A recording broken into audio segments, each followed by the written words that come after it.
The crystalline halls of the Nexus station gleamed under the artificial starlight, their surfaces reflecting the diverse forms of 1,000 alien species. Representatives from across the galaxy had gathered for the most important summit in recorded history. The topic was simple yet devastating: what to do about the human problem. Empress Zithera of the Valdorian Empire stood at the center of the great assembly hall, her 6 arms gesturing gracefully as she addressed the crowd. Her chitinous exoskeleton caught the light, creating rainbow patterns that danced across her imposing figure. Around her, beings of every conceivable shape and size listened with rapt attention. The Empress commanded respect not just through her physical presence, but through the weight of her empire's military might. Fellow beings of the galaxy, her voice resonated through the universal translators, reaching every ear, tendril, and sensory organ in the hall. We face an unprecedented threat. The humans have been expanding through our territories for 50 cycles now, and their aggression knows no bounds. Murmurs of agreement rippled through the assembly. The Tenthari delegation, their blue-skinned forms swaying in unison, clicked their approval. The massive rock-like Gorvani simply rumbled their consent, while the energy beings of Photis Prime pulsed brighter in acknowledgement. They show no respect for established trade routes, continued the Empress, her mandibles clicking with each word. They colonize worlds without permission from the Galactic Council. Their ships carry weapons that violate 3 separate peace treaties. But worst of all, they refuse to submit to proper authority. In the back of the hall, almost invisible among the towering alien forms, stood a small group of humans. They were part of a diplomatic mission that had arrived just hours before the summit began. The aliens had agreed to let them observe, though most considered it a formality. After all, what could these primitive creatures possibly say in their defense? Among the human delegation was a young woman named Sarah Chen. At 24 years old, she was the youngest member of the team by far. Her dark hair was pulled back in a simple ponytail, and she wore the standard gray uniform of the Earth Diplomatic Corps. To the aliens, she appeared utterly unremarkable. Small, quiet, and seemingly frightened by the overwhelming presence of so many powerful beings. The Empress continued her speech, her voice growing more passionate with each word. These humans breed like parasites and consume resources without thought for tomorrow. They wage war among themselves constantly, showing their barbaric nature. They have no concept of honor, no understanding of the delicate balance that has kept our galaxy peaceful for millennia. The crowd was growing more agitated. Several species began calling for immediate action. The military representatives of various empires started discussing blockades, sanctions, and even preemptive strikes.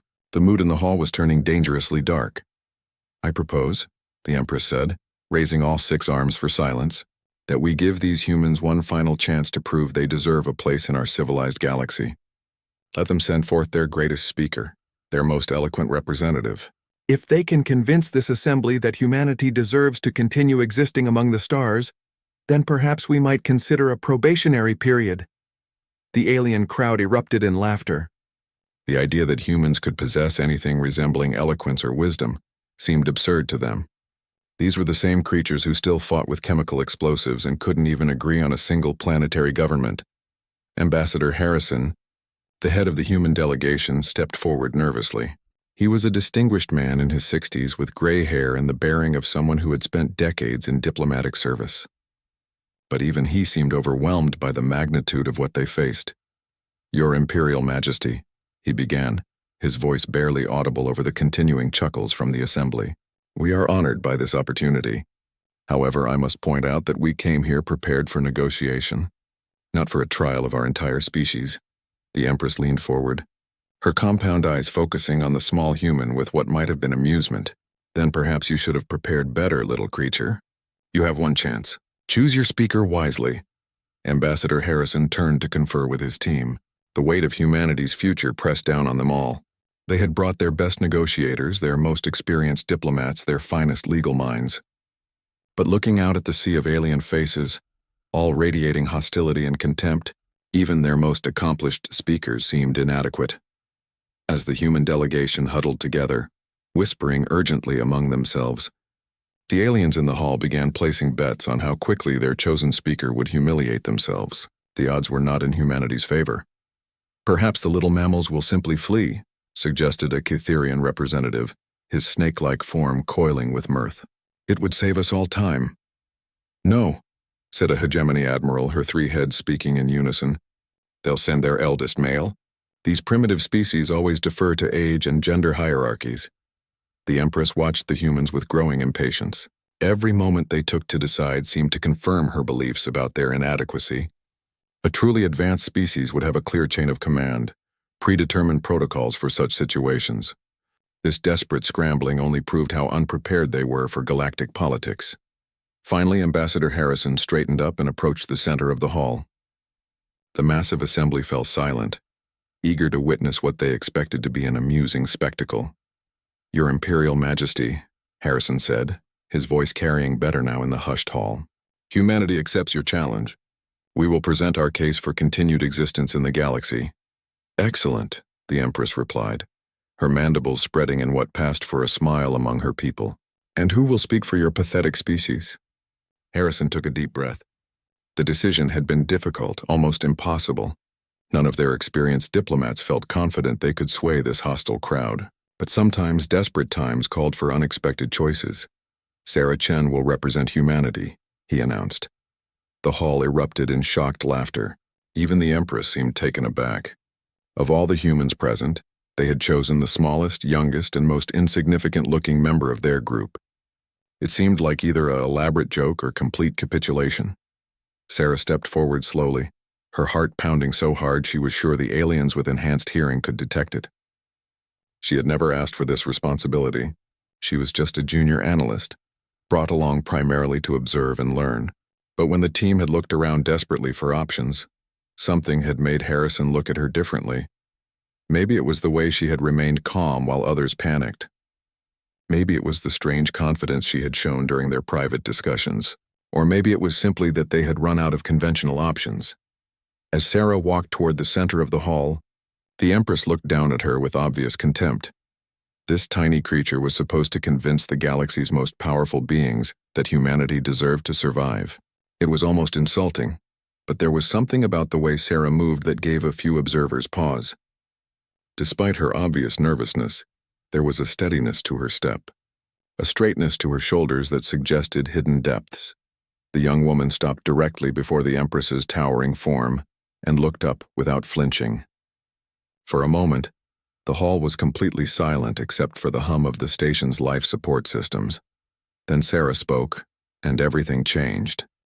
"Your Imperial Majesty," Sarah began, her voice clear and steady despite the thousands of hostile alien eyes focused on her. "Before I speak for humanity, I would like to tell you about my grandmother." The Empress's compound eyes narrowed. This was not how she had expected the human to begin. Most species, when given a chance to plead for their existence, started with flowery speeches about their achievements or desperate promises of submission. But this small creature was talking about family. "Your irrelevant personal history bores us," the Empress said dismissively. "We asked for humanity's defense, not stories of your breeding lineage." Sarah didn't flinch at the insult.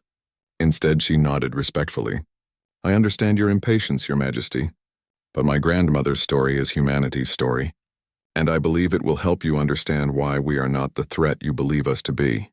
The hall buzzed with confused murmurs. Several aliens exchanged glances, wondering if this human was mentally deficient.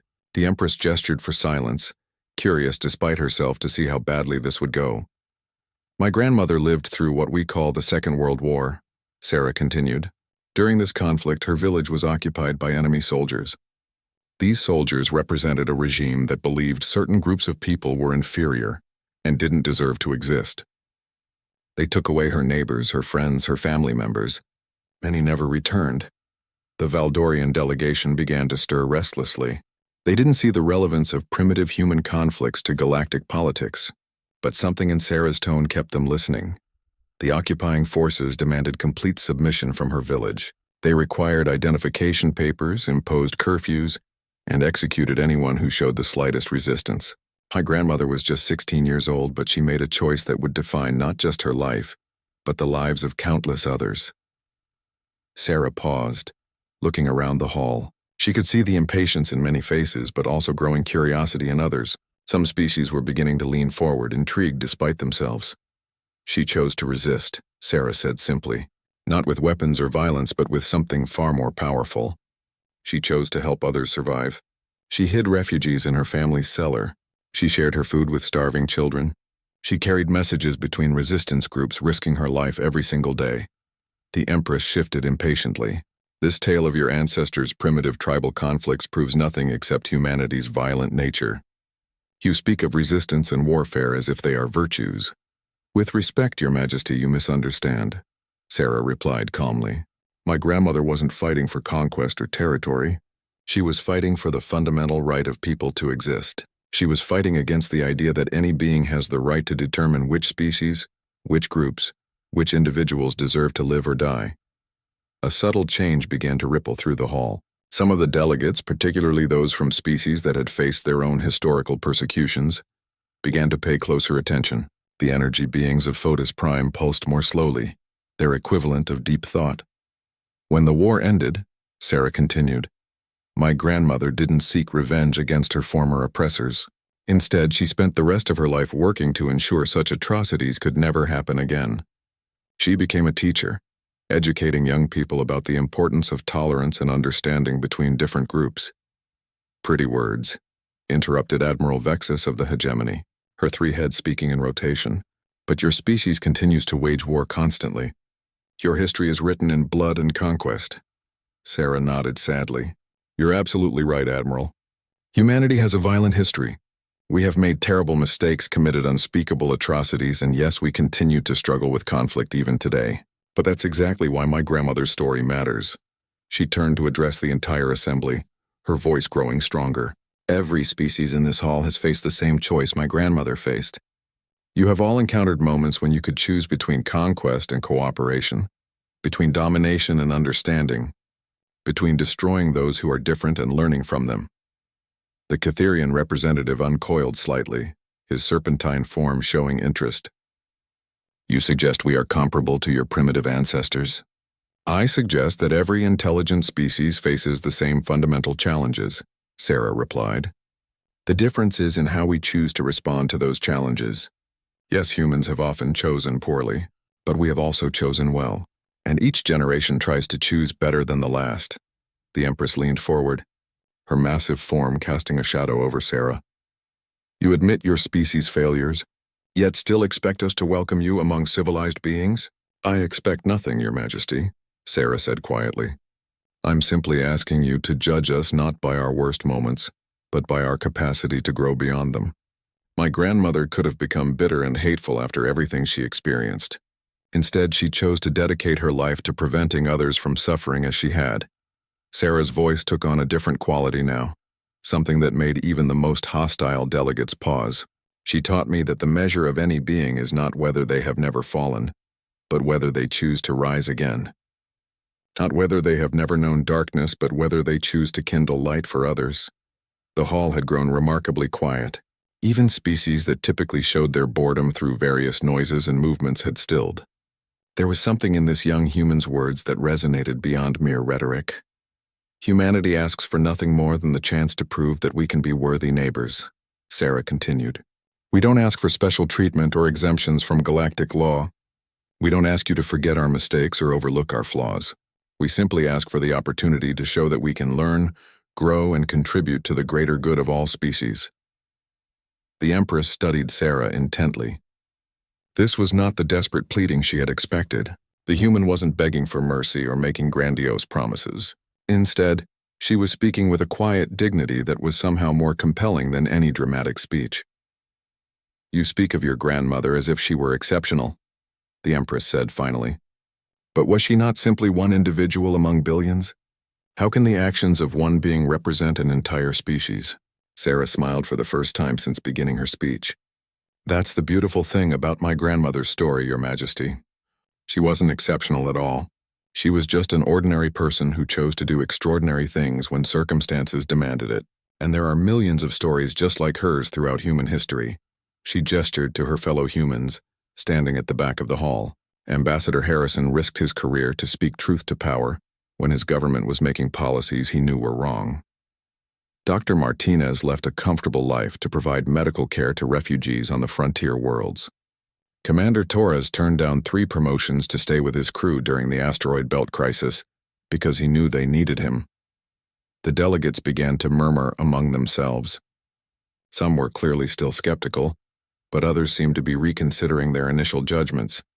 Every human delegation, every human ship, every human colony contains people like my grandmother, Sarah said.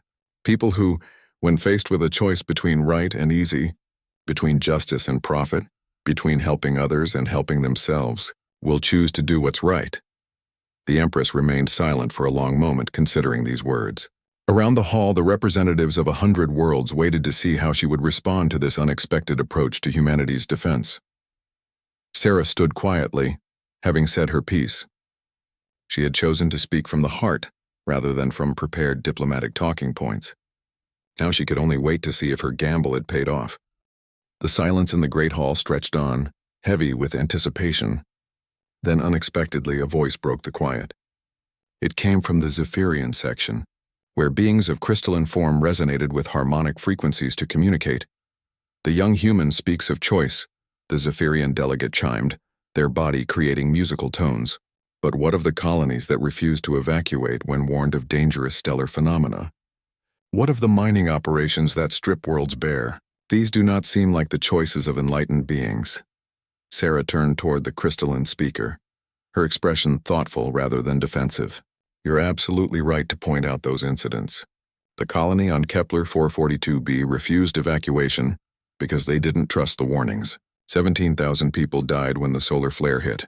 The mining consortium on Zerion 7 continued operations despite environmental concerns, and the ecological damage was severe. The admission sent ripples of surprise through the assembly.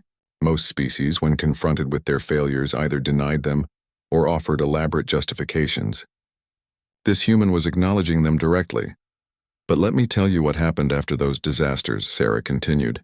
After Kepler 442b, the surviving colonists worked with the Astronomical Union to establish the Early Warning Network. Now every human settlement receives real-time data about stellar activity from 17 different monitoring stations. We haven't lost a single colony to solar phenomena in the 8 years since. She turned to address another section of the hall. After Zerion 7, the mining companies faced investigations, trials, and massive reforms. The executives responsible were imprisoned. New environmental protection laws were passed, and the restoration of Zerion 7 has become the largest interspecies conservation project in human space, with funding from both government and private sources. A new voice joined the conversation. The Quantum Collective, a group consciousness of energy beings, spoke through their physical avatar. These responses suggest learning capability, but they also suggest that humans require catastrophic failure before implementing obvious safeguards. Is this not evidence of fundamental flaws in reasoning ability? Sarah nodded again. You're absolutely correct. Humans often do require catastrophic failure before we change course. We're stubborn, sometimes to a fault. We tend to believe we can handle problems until they become overwhelming. This is indeed a flaw in our reasoning. The Empress leaned back slightly, intrigued despite herself.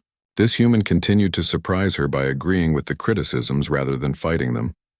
But here's what I think you might not understand about humanity, Sarah said, her voice growing more confident. We don't just learn from our mistakes. We become obsessed with preventing them from happening again. When humans fail catastrophically, we don't just fix the immediate problem. We rebuild entire systems to ensure the failure can never be repeated. She gestured toward the great viewing portal that showed the stars beyond the station. When the colony ship Providence was lost because of a navigation error, we didn't just improve navigation protocols. We developed the Beacon Network, a system of artificial intelligence that monitors every human ship in real time and can take control if life-threatening errors are detected. That system has prevented 47 potential disasters in the last decade. Dr. Vax, a reptilian being from the hegemony worlds, hissed his skepticism.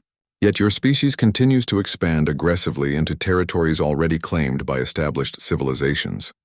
This suggests territorial ambition that threatens galactic stability. I understand your concern, Sarah replied, but I think there might be a misunderstanding about human expansion. We're not expanding because we want to conquer or dominate. We're expanding because we have to. The statement caused an immediate stir. Several delegates began speaking at once. their various forms of communication creating a cacophony of sound, light, and harmonic frequencies.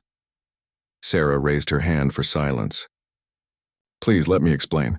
Humanity faces a unique challenge that I don't think most species in this assembly have encountered. Our home planet has a limited carrying capacity, and our population growth has historically outpaced our technological development. She paused, choosing her words carefully. We don't expand because we're greedy for territory. We expand because the alternative is watching our people starve or fight each other for resources. Every new colony we establish relieves pressure on existing worlds and allows us to support our population without compromising anyone's quality of life. The Tenthari delegation swayed with interest.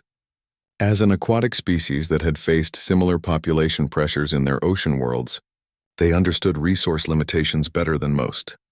Furthermore, Sarah continued, we've been careful to only colonize worlds that are either uninhabited or unsuitable for existing galactic species. The 14 worlds that have caused diplomatic incidents were all cases where our surveys missed existing claims or environmental concerns.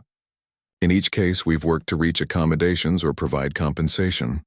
A massive Gorvani representative, their rock-like form grinding as they moved, spoke in a voice like avalanches.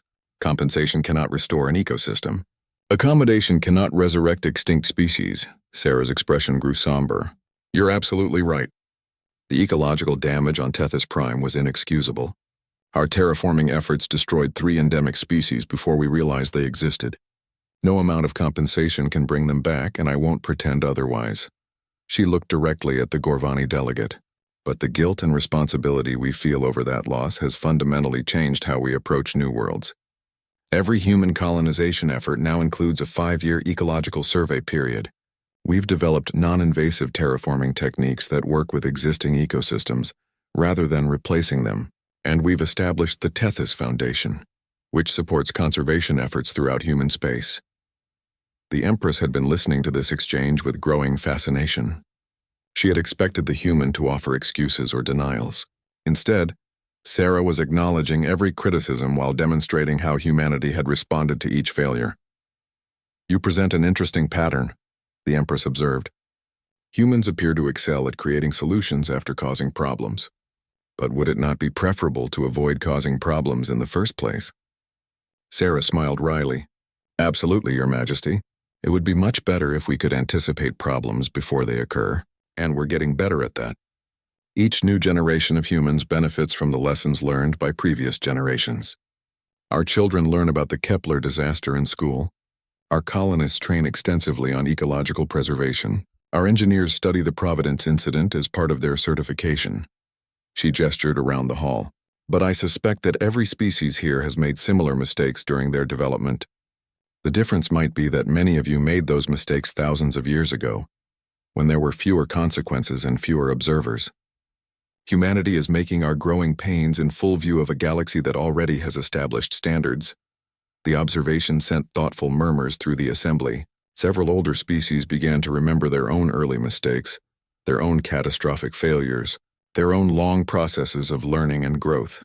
What you're describing, said a Photis Prime representative, their energy form pulsing thoughtfully, is a species still in the process of maturation. But how can we be certain that humans will eventually reach stable maturity, rather than continuing to cause problems indefinitely? Sarah considered the question carefully. I can't offer you certainty, she admitted, but I can offer you evidence of our trajectory. Every metric we can measure shows humanity improving over time. Our conflicts are becoming less frequent and less destructive. Our environmental practices are becoming more sustainable. Our cooperation with other species is increasing. We're not perfect, but we are consistently getting better. The hall fell quiet again as the delegates absorbed this assessment. Sarah had managed to reframe the entire conversation. Instead of arguing that humans were already worthy of galactic citizenship, she was arguing that they were on a clear path toward becoming worthy, and that their mistakes were evidence of learning rather than fundamental character flaws. But the Empress wasn't finished testing this young human's resolve. The Empress rose from her throne, her imposing form casting long shadows across the assembly hall. When she spoke, her voice carried a new edge that made even the bravest delegates shift uncomfortably. Pretty words, little human, she said, her mandibles clicking ominously. "You speak of learning and growth, of gradual improvement over time. But what of the immediate threat your species poses right now today? What of the military buildup in the Outer Rim? What of the weapons research that violates the Galactic Non-Proliferation Treaty?" Sarah felt her heart sink. She had hoped they wouldn't bring up the military situation, but she should have known better. The Empress had clearly done her homework.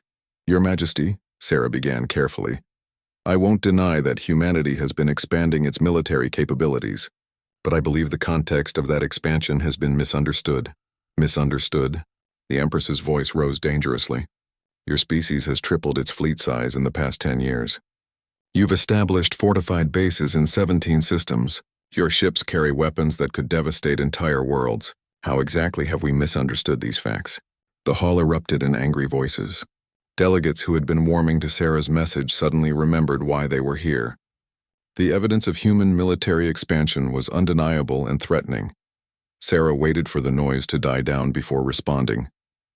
When she spoke, her voice was steady but tinged with sadness. "You're absolutely right about the military expansion," she said. "Humanity has been building up its defenses rapidly, but what you may not understand is why we felt compelled to do so."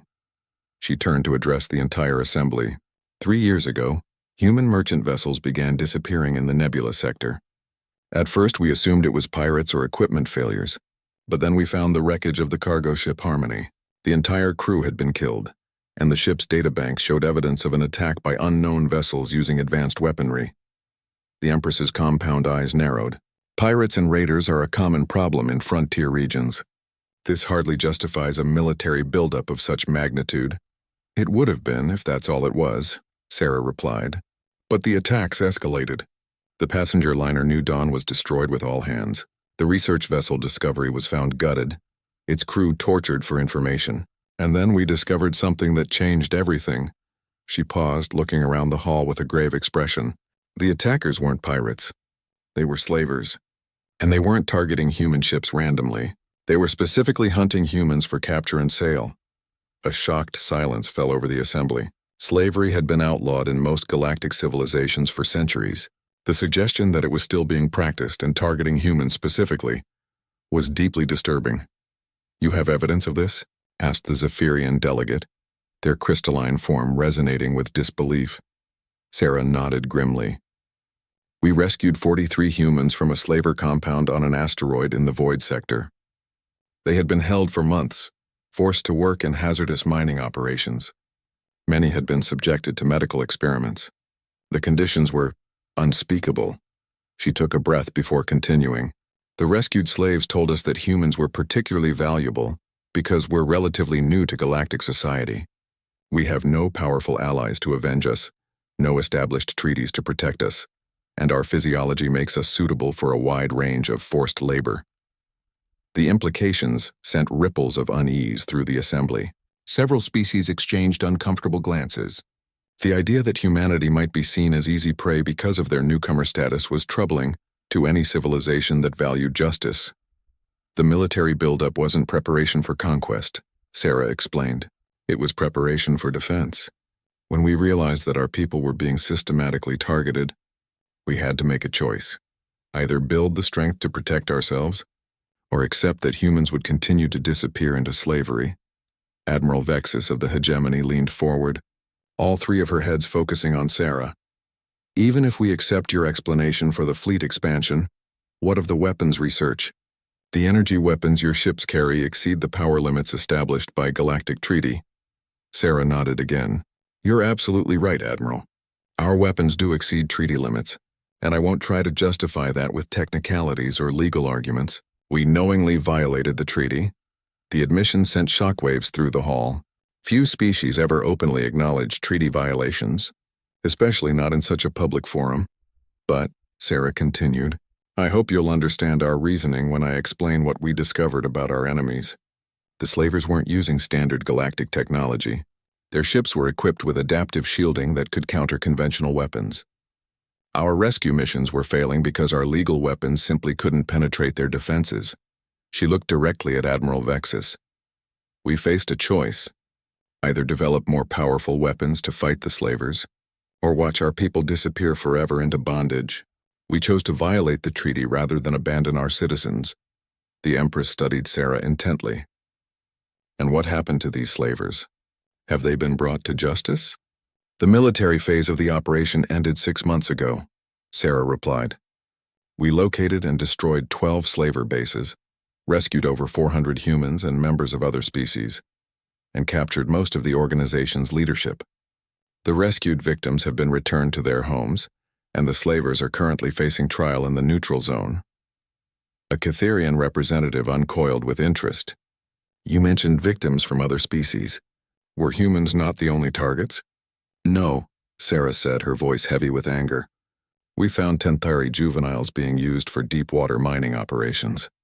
Photis Prime energy beings were being drained to power illegal weapons. Even some Valdorian citizens had been captured and forced into gladiatorial combat. The revelation caused an uproar in the hall. Several species that had been staunchly opposed to humanity suddenly found themselves reconsidering.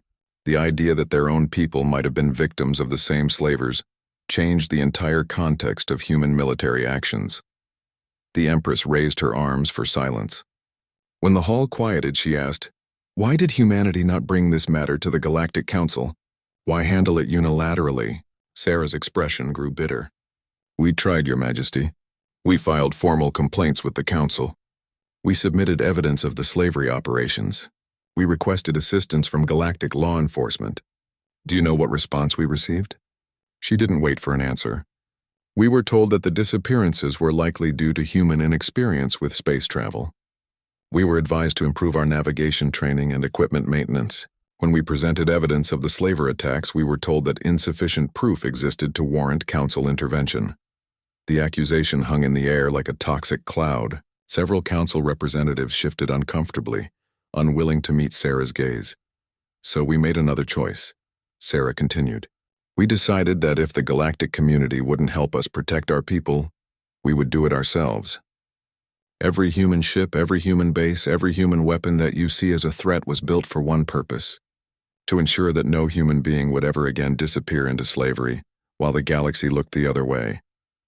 The Empress was silent for a long moment, processing this information. Around the hall, delegates were whispering urgently among themselves.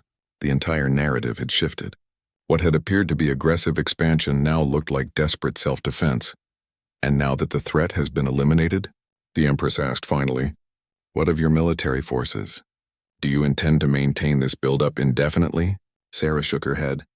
"The Terran Defense Force has already begun downsizing. Half of our forward bases have been decommissioned. Our fleet size has been reduced by 30%. And we've submitted a formal proposal to the Galactic Council for the establishment of joint anti-slavery task forces to prevent similar situations in the future."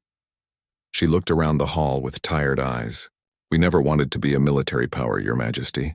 We wanted to be explorers, traders, scientists, artists. We wanted to contribute to galactic civilization, not threaten it. But when our people were in danger and no one else would help, we did what we had to do to protect them." The hall fell into contemplative silence. The delegates were beginning to realize that their understanding of human motivations might have been completely wrong. The Empress descended from her throne, her massive form moving with surprising grace as she approached Sarah. The young human didn't retreat, though every instinct screamed at her to step back from the imposing alien predator. "You paint a compelling picture of human motivations," the Empress said, her voice lower now, almost conversational. "But there is one question that troubles me more than any other. One issue that strikes at the heart of whether your species can truly coexist with galactic civilization." Sarah waited, sensing that this would be the final test. Around the hall, the delegates leaned forward with anticipation. "Your species exhibits a disturbing tendency toward what you call heroism," the Empress continued. "Time and again, humans risk everything for abstract principles. You fight hopeless battles, make impossible sacrifices, and refuse to surrender even when defeat is certain. This behavior is unpredictable and dangerous to established order." The accusation surprised Sarah. She had expected criticism about human aggression or stupidity, but being called too heroic seemed almost absurd. "I don't understand your concern, Your Majesty," Sarah said carefully. "How is helping others or standing up for principles dangerous?" The Empress's mandibles clicked impatiently. "Because, little human, heroism leads to instability. When beings refuse to accept reasonable compromise, when they insist on fighting for impossible ideals, they disrupt the delicate balance that keeps civilizations functioning. She gestured around the hall. Every species here has learned the wisdom of practical politics. We understand that sometimes the greater good requires accepting lesser evils. We know when to compromise, when to retreat, when to accept defeat gracefully, but humans seem incapable of such rational behavior. Sarah felt a chill of understanding. This wasn't really about military threats or territorial disputes. This was about something much more fundamental. "You're afraid that we'll inspire others to resist," she said quietly. The Empress's compound eyes fixed on her with laser intensity. "I am concerned that your species' reckless idealism will destabilize the order that has kept the galaxy peaceful for millennia. When humans refuse to bow to superior force, when they fight against impossible odds, when they choose principle over survival, you set a dangerous example." The hall had grown deathly quiet. Even the species that had been warming to Sarah's previous arguments seemed troubled by this line of discussion. "Let me give you a specific example," the Empress continued. "The incident at Cygnus Station. A human trade delegation was being held by hegemony forces on charges of customs violations. Standard protocol called for paying the fines and accepting the trade restrictions. Instead, one human decided to resist." Sarah closed her eyes briefly. She knew this story all too well. Captain Maria Santos refused to pay bribes that she knew were illegal under Galactic law. The Empress continued. When threatened with imprisonment, she still refused. When told that her resistance would mean economic sanctions against all human traders in the sector, she still refused. Her stubborn heroism nearly sparked an interstellar incident. "But she was right," Sarah said quietly. "The bribes were illegal. The customs violations were fabricated.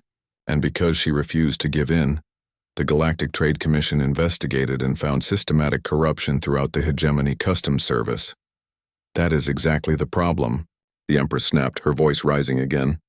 "Santos could have paid the bribes quietly, maintained peaceful relations, and avoided disrupting established systems. Instead, her refusal to compromise exposed corruption that had been quietly managed for decades." Sarah stared at the Empress in growing disbelief. "You're saying she should have participated in corruption to maintain stability?" "I'm saying she should have understood that sometimes the appearance of order is more important than perfect justice," the Empress replied. Her actions led to investigations, trials, political upheaval, and the replacement of 3 planetary governments. Thousands of beings lost their positions, millions were disrupted by policy changes, and the delicate web of relationships in that sector was shattered. The human delegate felt something cold and hard forming in her chest. "And you think that was worse than allowing the corruption to continue?" "I think it was unnecessary," the Empress said firmly. "The corruption was contained, manageable, predictable. Santos's heroic principles turned a stable situation into chaos." Sarah looked around the hall, seeing the faces of delegates who were nodding in agreement with the Empress. These beings valued order above justice, stability above truth, and they saw human integrity as a threat to their carefully maintained systems. "I think I understand now," Sarah said slowly. "This entire proceeding wasn't really about whether humans are dangerous. It was about whether we're controllable." The Empress tilted her massive head. "Explain." "Every criticism you've raised, every concern you've expressed comes down to the same issue," Sarah continued, her voice growing stronger. "Humans don't behave the way you expect subject species to behave. We don't quietly accept injustice.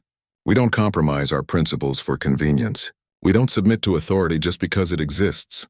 She turned to address the entire assembly. "You're not afraid of human weapons or human expansion. You're afraid of human examples. You're terrified that other species might start asking why they should accept systems that benefit the powerful at the expense of the weak."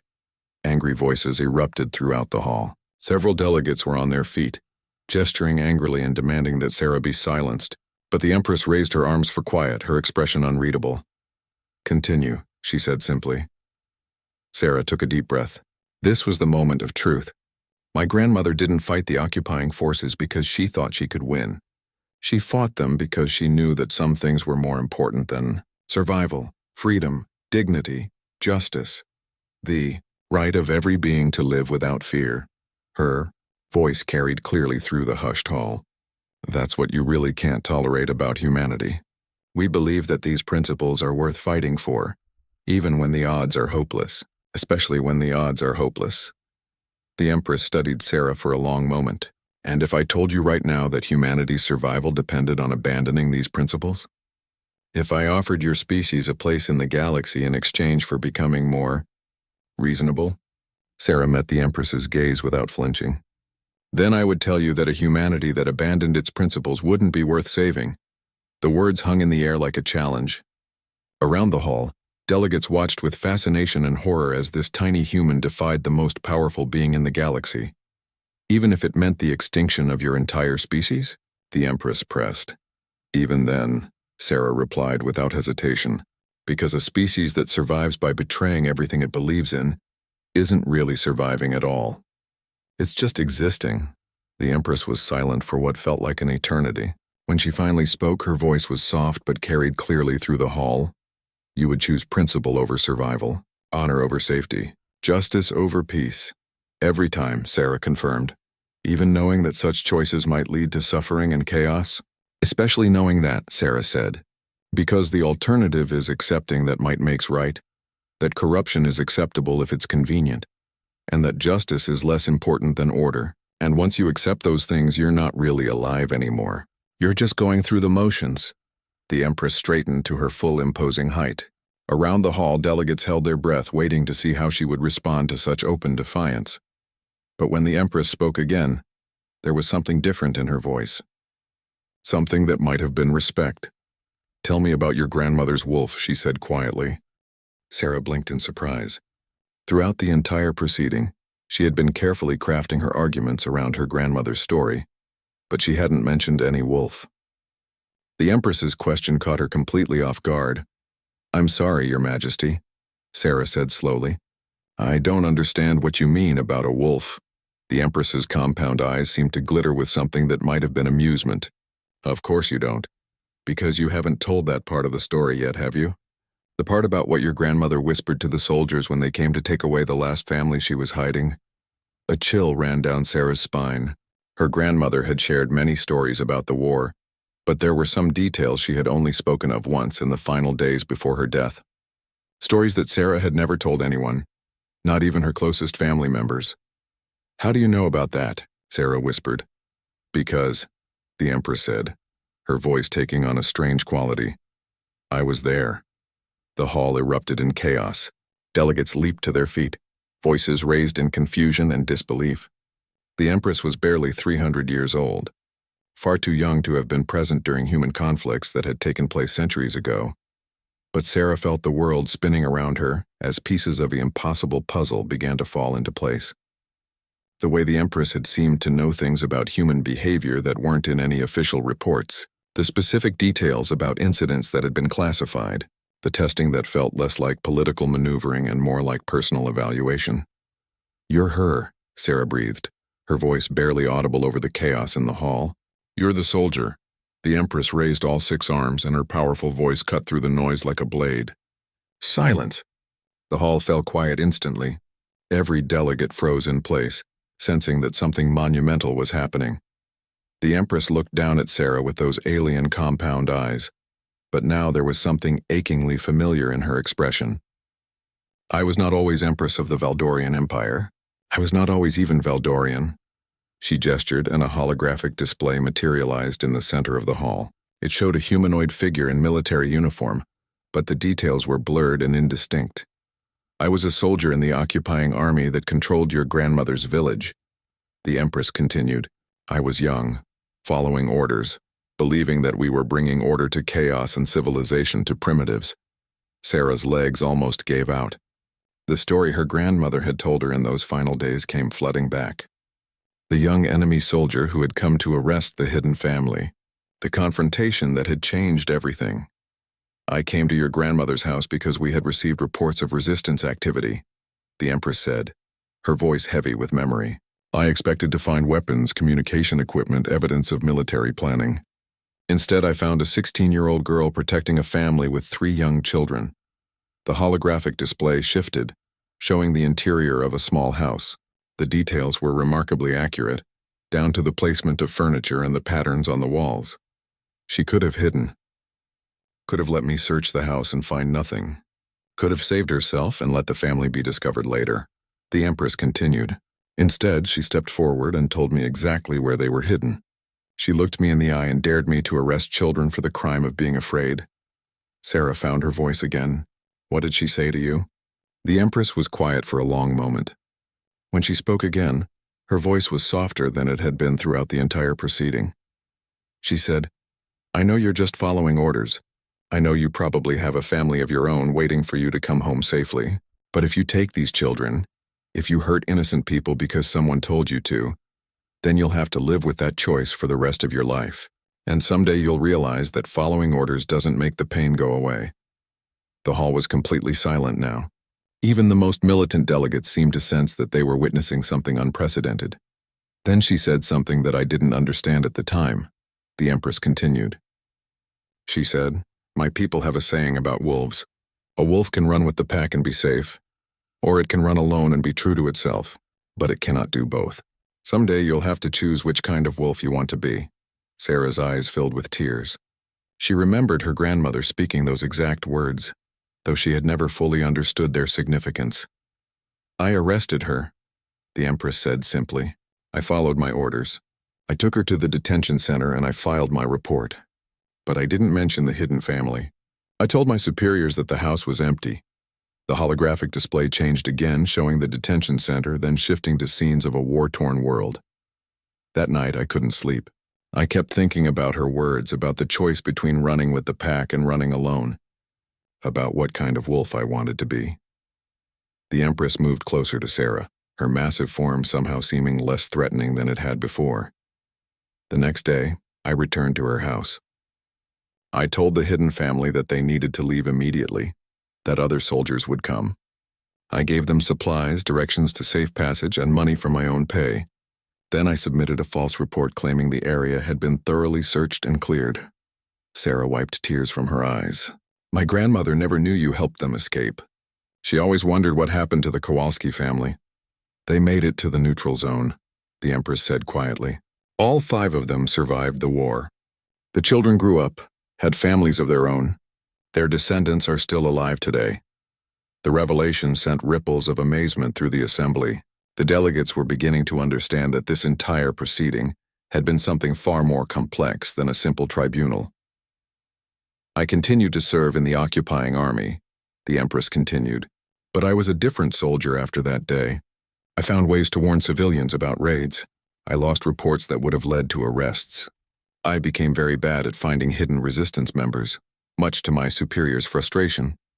She turned to address the entire hall.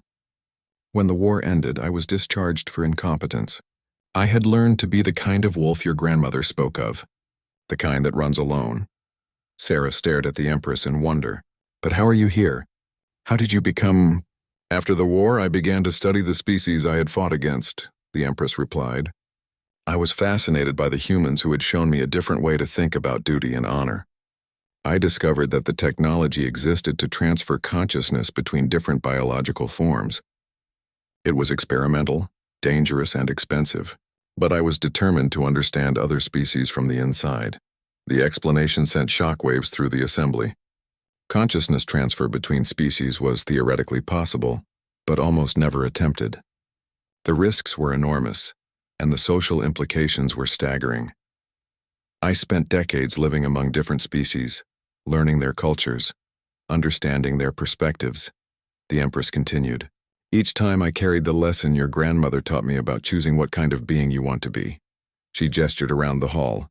Eventually, I settled among the Valdorians and worked my way up through their political system. When I became Empress, I used my position to push for reforms, for justice, for the kind of principles your grandmother died defending. Sarah felt the ground shifting beneath her feet as she realized the full implications of what she was hearing. This whole proceeding, she said slowly, it wasn't really a trial of humanity, was it? The Empress's mandibles spread in what might have been a smile. No, little wolf. It was a test to see if your grandmother's teachings had survived. To see if humanity still carried the wisdom she showed me all those years ago. Around the hall, delegates were beginning to understand that they had been witnessing something far more significant than a political tribunal. They had been present for a reunion that had been centuries in the making. The Great Hall of Nexus Station had been transformed. What had begun as a hostile tribunal had become something unprecedented in galactic history.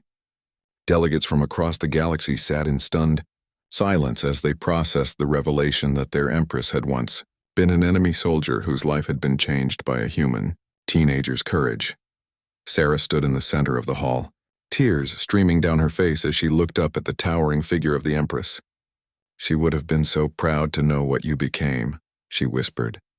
The Empress inclined her massive head. "I have spent 3 centuries trying to be worthy of the lesson she taught me. But I needed to know if her people had preserved that same wisdom, or if they had lost it among the stars."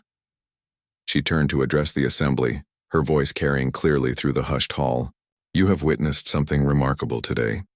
This young human could have taken the easy path. She could have begged for mercy, offered tribute, promised submission to galactic authority. Instead, she chose to stand for the same principles that her grandmother died defending." The Empress gestured toward Sarah with obvious respect. "When I asked if humanity would abandon its principles to survive, she chose principle over survival without hesitation. When I suggested that heroism was dangerous to galactic stability, she argued that some things are worth fighting for regardless of the cost. She proved that the spirit her grandmother showed me still burns bright in the human soul." Admiral Vexus of the Hegemony leaned forward, all 3 heads focusing intently. "Your Imperial Majesty, are you saying that this entire proceeding was staged?" "Not staged," the Empress corrected, "but certainly guided. I needed to understand whether humanity truly posed a threat to galactic civilization, or whether they offered something we had lost along the way." She moved to stand beside Sarah, her imposing form somehow protective rather than threatening. "Every concern raised today was legitimate. Humans do expand aggressively. They do build military forces. They do refuse to compromise on principles. They do disrupt established systems. But today we learned why they do these things." The Tenthari delegation swayed with interest, their collective voice harmonizing as they spoke. "And what have you concluded, Your Majesty?" The Empress was silent for a moment, considering her words carefully. When she spoke, her voice carried the weight of absolute authority. "I conclude that humanity is not a threat to galactic civilization," she announced. "They are galactic civilization's greatest hope." The statement sent ripples of shock through the assembly. Several delegates began speaking at once, their voices raised in confusion and protest. The Empress raised her arms for silence. "You have all grown comfortable with the established order. You accept corruption as manageable. You treat injustice as inevitable. You choose stability over truth and peace over progress. But comfort and complacency are civilization's greatest enemies." She gestured around the hall.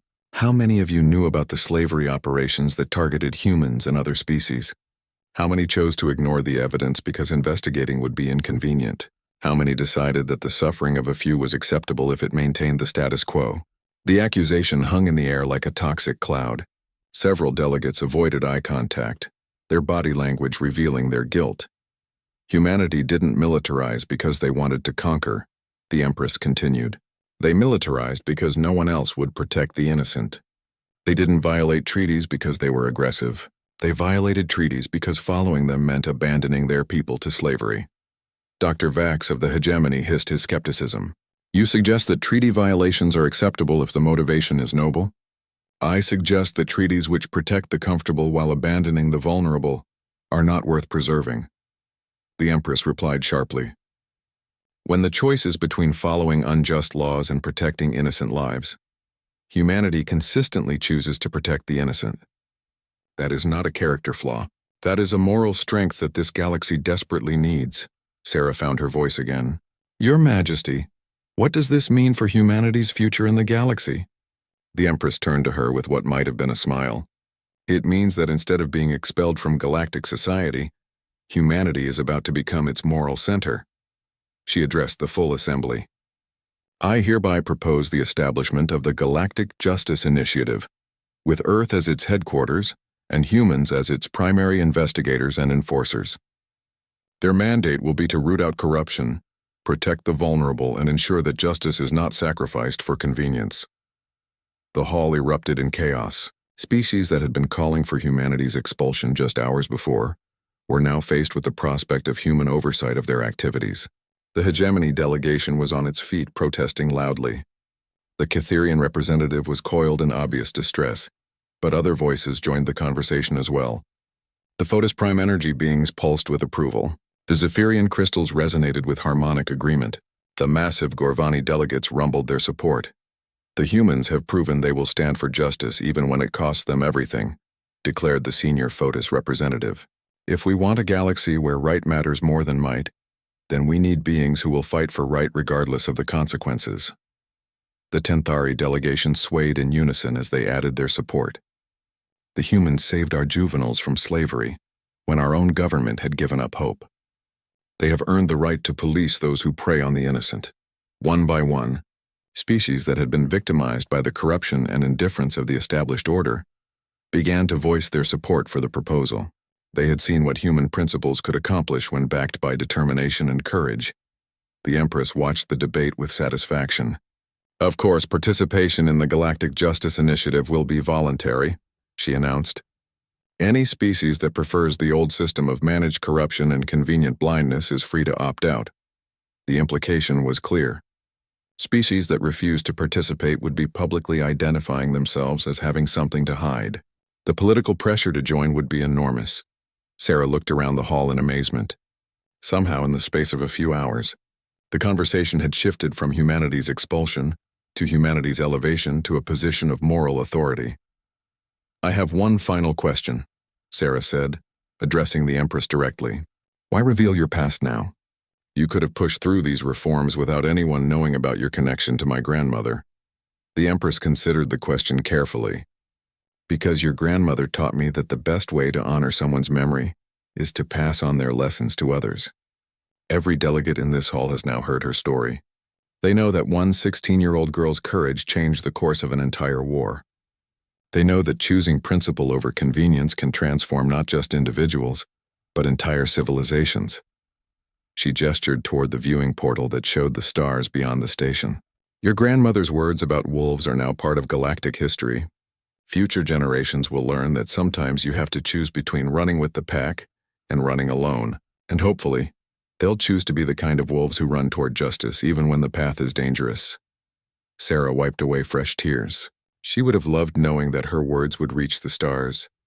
Her words did more than reach the stars, the Empress replied. They changed them. As the debate continued around them, Sarah realized that this moment represented something unprecedented in galactic history. For the first time, a species was being elevated not because of their military strength or economic power, but because of their moral courage. Humanity had passed a test they hadn't even known they were taking. The young woman who had walked into the hall as a junior analyst was walking out as a representative of her species. New role as the galaxy's conscience. Her grandmother's lesson about choosing what kind of wolf to be had not only survived the journey to the stars, but had become the foundation for a new era of galactic justice. In the end, the most powerful force in the universe wasn't military might or political influence. It was the simple human refusal to accept that injustice was inevitable. And now that refusal would echo across the galaxy for generations to come. The Empress had been right. Humanity wasn't a threat to galactic civilization. They were its salvation. And it had all started with a 16-year-old girl who had the courage to show an enemy soldier what it meant to choose principle over survival. The pack would have to learn to run with the lone wolves now. And the galaxy would be better for it.